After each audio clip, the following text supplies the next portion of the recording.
once told online by somebody that if I had any decency, first of all, he called me a Nazi and a rapist.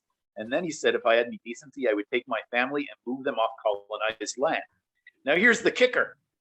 I then looked at his profile. Blonde guy, European name, typing to me from South Dakota. I'm supposed to move off colonized land. And this comes up in the book as well. Like, what is a Jew supposed to do? You know, you're sitting in Australia. Australia is also colonized land. So if you're going to move off colonized land, where are you going to live? Right? I mean, I'm going to have to divide myself into I should go back to Belarus because one of my grandparents was born there. Where there are very few Jews living there for some really terrible reasons, where we were always, even though this town, Belarus, was at 1.60% Jewish, we were always foreigners there. We felt ourselves foreigners, we were seen as foreigners. So this idea of trying to find a non-colonialist existence for Western Jews is a really problematic thing. For all Jews.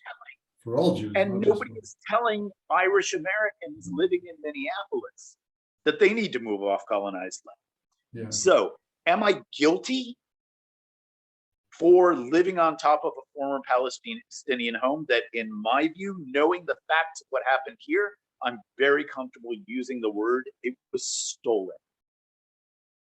Not only was it stolen, the place where I pray on Shabbat is on stolen ground, in my view, based on my understanding of the documented history. I'm not guilty, but I am implicated. And I have to face those implications to be an honest, ethical person. Doesn't mean that I need to move. It doesn't mean that I need to solve it in this way or that way, but I need to recognize that I have benefited. I've both suffered from violence, from traumas that happened to my forebears, and I've also benefited from traumas that were imposed on other people for my benefit. And that makes it a real challenge. And some people would say, well, how can you live like that? And I have to think that if more of us lived like that things might get better. A few years ago in Australia, there was a famous moment where the Prime Minister, Paul Rudd, he stood up publicly and he apologized to the indigenous populations for some specific events and for, in general, what colonialism had done to them.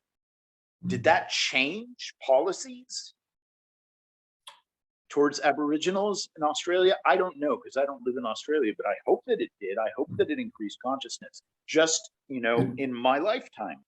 Yeah. John Paul II, the Pope of the Catholic Church, publicly apologized on behalf of that church for the whole history of Christian anti-Judaism and anti-Semitism. Was that meaningful? Well, I know that the Catholic Church relates to Jews differently today than it did 50 years ago. So I think it can be effective.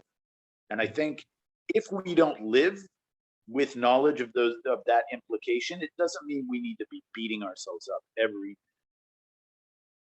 But it's about being honest, and I think over time that honesty can move us to a different place. Or at least that's my